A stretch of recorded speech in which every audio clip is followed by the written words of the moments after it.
flying the FD-23. There's the pilots right there, and there's the crew that picked up, that he's talking about, on that airplane. The first guys that got picked up. I kept their story.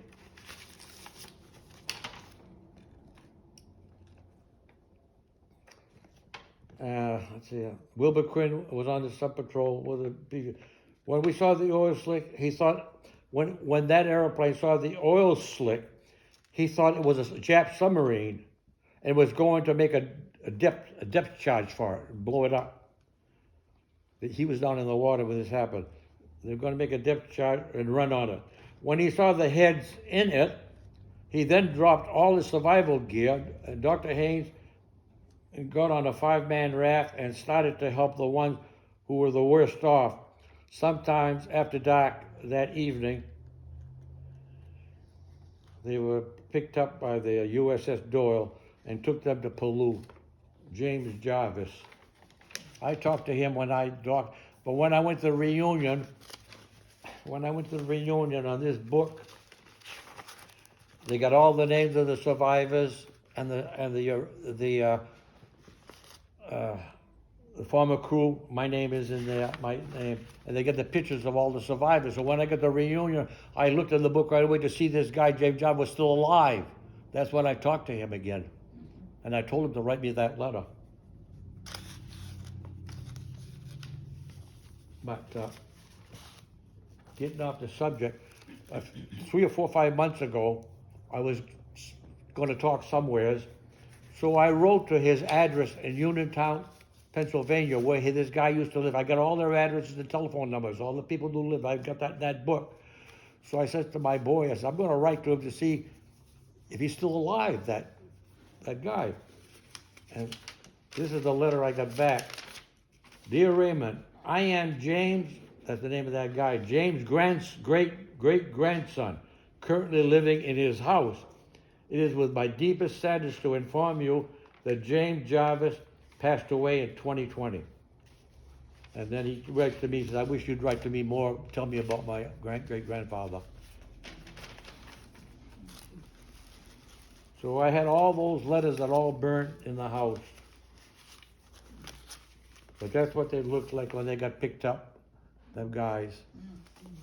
And I interviewed a lot of people. Here I am interviewing the first guy who got picked up, kicking sharks with his feet and everything. The sharks would come, and they were floating around, and they would bump their legs, and they'd kick them. But the sharks didn't attack them. They're no different than any predatory animal. They go for a wounded one or whatnot. But if the guys left that group and he started to swim, the legs was flying and the arms were flying in no time. True story. How many survived? I interviewed them all. Only 316, 880 men lost their lives. 880. And Captain McVeigh, I shook his hand when I boarded his ship. When I interviewed everybody, I interviewed Captain McVeigh's son. Here I am talking to McVeigh's son. Here I am talking to the guy on the USS Bassett. He picked up 130. And this guy, the captain of that ship, he told me, he says, some of them guys swimming in the water, we had a barge. It was about 2.5 feet above the water from the ship that we'd go out. These guys were swimming. They were half dead. We tried to pick them up. We couldn't pick them up. Their skin was so burned with the sunburn, it was like ripping a chicken. They would slip back in the water. True story. And he said, there was 3 of them one day, and I had a Marine kid, 21 years old, helping me. This guy told me. And he said, we picked up these guys, we just stood them up for a minute. I turned around and they both went into the water. This 21-year-old Marine, shark-infested water, dove in there to help me get those guys up. And on it went. True story about the Indianapolis. It wasn't Captain McVeigh, I don't know if you ever remember, he felt so bad about it. He from that day on, he always carried a little doll. He always carried a little sailor doll And at the end of his days, he was living in Mystic, Connecticut. He had a nice house and a maid and a gardener. And the woman, the maid, she says, "Where is he at for breakfast this morning? It's after 8 o'clock. You should be in." She opened the door, and there he laid, still holding. He committed suicide, still holding that little doll. That's what happened to him. True story. Yeah, it's all history, isn't it? Well, okay, getting back to the why I speak at the Smithsonian. One day, going back when I was on my tug, January of 1946, the war ended in 1945.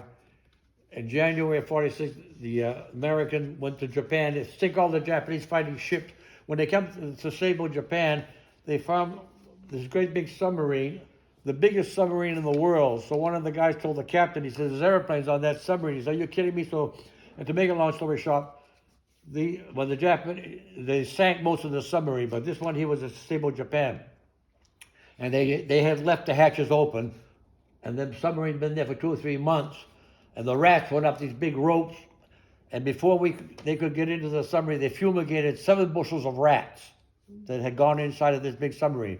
So the captain said, "We'll get the Japanese to show us how to run these submarines. We're going to take these 3 of them back to Pearl Harbor so we can examine these biggest submarines in the world." They were in 1942. They had 10 submarines all built. Nobody knew about it. And they had 28 of these airplanes all built. The Japanese did. Anyway, they brought this big submarine back at Pearl Harbor, and I was on the tug, the dock, that submarine. And the captain of the tug says, "Raymond, there's airplanes on that." I said, "You're kidding me." So he pulled my sub back on the submarine. They cordoned it all off so nobody would see that when we docked it. Because the Russians wanted to see that information real bad. So all by myself, I walked up in that big submarine, and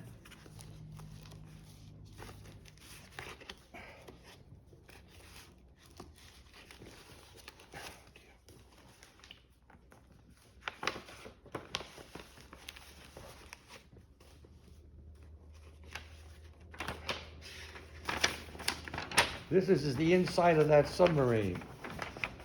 Let me hold that up for a minute. I'll give it to you after I tell my story. You can hold it. That's okay. Let me just hold it so that everybody. So I walked all up through that big submarine. I got up here, and there's some binoculars up here. This is very high. We're as high as those trees above water. The Japanese had binoculars on a tripod.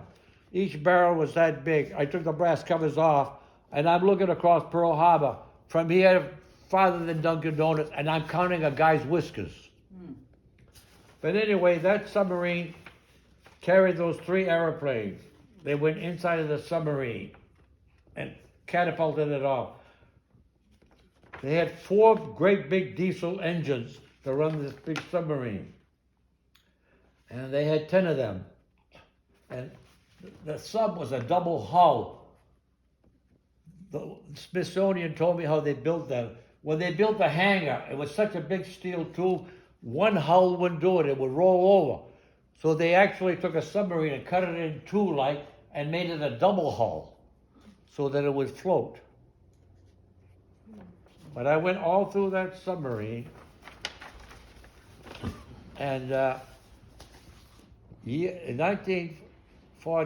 2003, I'm reading in the paper where Smithsonian is going to build a new building at Dulles International Airport. The building is going to be 239 feet wide, 1,000 feet long. In there, they're going to have the Concorde, the big French plane, the Concorde. They're going to have the stealth bomber. They're going to have the Enola Gay that brought the atomic bomb, and they're going to have the Syrian. They're going to have the Syrian, that airplane. So when I heard that, I called up the curator of the museum. His name is Bob McLean. I told him, I said, "Gentlemen, I know all about that thing." I was on that, so I went down there.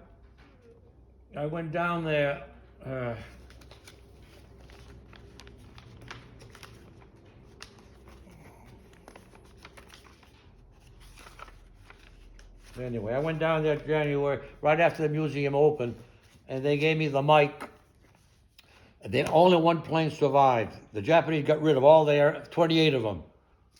And they also sank a lot of the big submarines they had. They had 10 of them submarines built. The minute the war ended, they got orders. We don't want the Americans to see that. But Doolittle riddled this airplane at Sasebo Airport before we dropped the bomb. Jimmy Doolittle with a big airplane with a machine gun. He riddled this one. Smithsonian finally got a hold of it after the war. They couldn't fly it. The only one left in the world. And Smithsonian's got it. If you go to Smithsonian, you'll see it. So anyway, I went down there with my wife, and they gave me the mic, and I told them, I said, ladies and gentlemen, that airplane is no toy. It weighed 4 tons. It had a pilot and a navigator. It could go almost 200 miles an hour. It had an converted V12 engine, 1,900 horsepower. It could carry a 2,000-pound torpedo or a 2,000-pound bomb. That's 6 tons.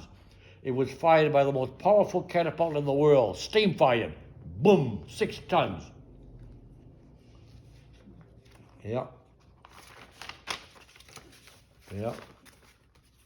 This picture's bad, but right after I docked that submarine, I got off my tug in the tug yard. I had a bicycle. You can't hardly see me, but that's me. And the big Japanese submarine is right there, Pearl Harbor. This is the tower at Pearl Harbor. I was a Yank on Jack subs.